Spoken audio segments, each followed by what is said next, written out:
Speaking of hate speech, is a professor at Rutgers University who has made the news again. I remember seeing something about her earlier, but this is a tenured professor, I believe, or at least tenure track, Brittany Cooper. She's known as Professor Crunk, assistant professor of women's and gender studies and Africana studies at Rutgers University. So you can tell she's definitely the creme de la creme of the scholars. She has some thoughts about white people. I think that white people are committed to being villains in the aggregate, right? The real sort of issue here, and I've heard people sort of say it, is one, I think that white people viscerally fear. It's not that white people don't know, right, what they have done. They know. They fear that there is no other way to be human but the way in which they are human, which is to, so, like you talk to white people and whenever you really want to have a reckoning about it, they say stuff like, it's just human nature. If y'all had all of this power, you would have done the same thing, right? And it's like, no, that's what white humans did. White human beings thought there's a world here and we own it. Prior to them, Black and brown people have been sailing across oceans, interacting with each other for centuries without total subjugation, domination, and colonialism, right? Yeah. Just as a little historical fact check here, that isn't true.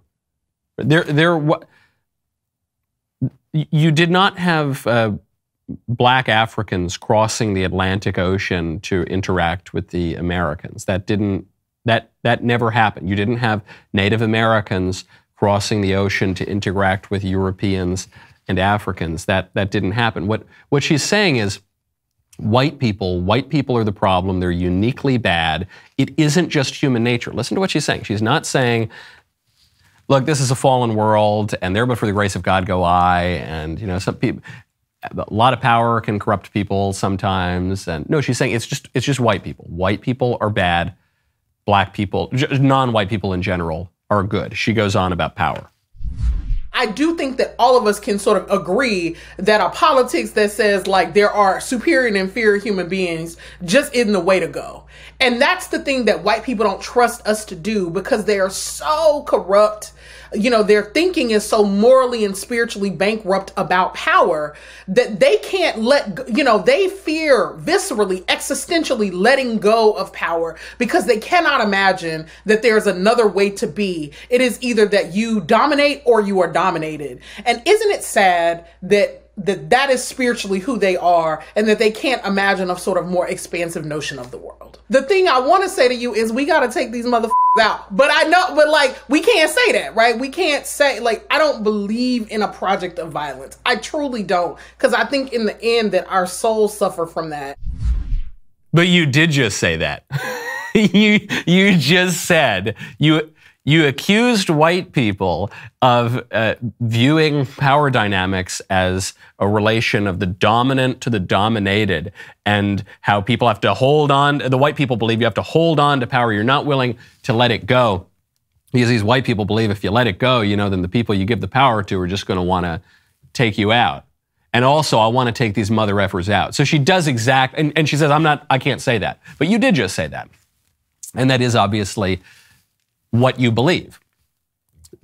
What this Professor Crunk, Brittany Cooper, is expressing is a view of power dynamics that says we need to take power from white people and then we need to punish the white people. Why?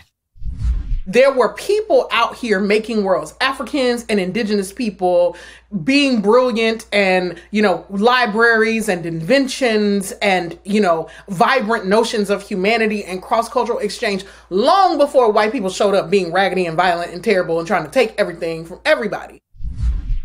So there was this history of the cross-cultural exchange and inventions and all this great stuff before those awful, raggedy white people showed up and destroyed everything. Just as a matter of historical record, there was not. There was not. Not only was there not a long history of invention and exchange and trade and all of these places, there wasn't even the invention of the wheel. The invention of the wheel did not occur in the Americas or in Africa. They didn't get the wheel until exploration, so you might say, as often the sort of liberals will say, the anti-colonialism, anti-Western liberals will say, they'll say, well, all these societies were living in this wonderful utopia before the damn white man got there and ruined everything. And it was all basically just Avatar and the Disney version of Pocahontas. So if you're going to make that claim, then you actually would want to say, yeah, there weren't a lot of inventions. There wasn't a ton of technology. You would make the liberal claim that it's actually all of that invention and consumption and capitalism that destroys societies. You would say, no, keep your stupid inventions, Europeans. We were doing just fine without you.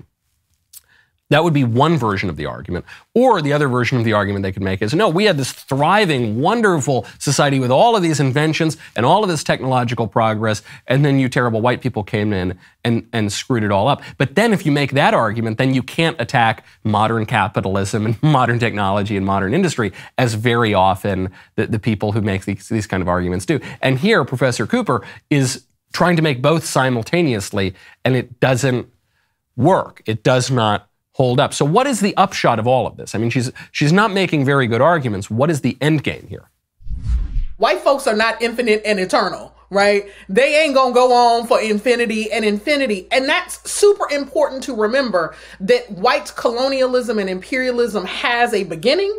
And in my way of thinking about the world, that means it has an end. And so part of what we are trying to do is to imagine what are the steps that we must take to get to the other side of this very inconvenient, epochal interruption of like Black and indigenous world making. I mean, does that give people comfort on a day-to-day when you like just having to deal with white folks and the travesties that they create and the sense that they want to destroy the planet? Nah. No, of course not. But the end game is the end of white people. And that's what we all need to hope for and wait for and pray for, is that the white people will just disappear. Genocide is what this woman is calling for. Why is this clip going around right now? This clip is not from 2 days ago. This clip is from last year, I believe. Why is it making the rounds now?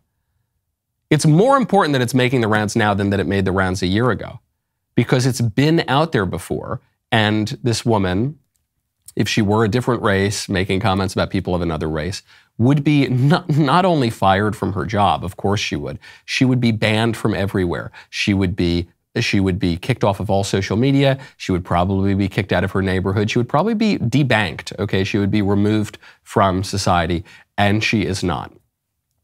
The reason it matters that we see these kinds of videos and see this kind of commentary is to show you that very point about hierarchy and hypocrisy, okay?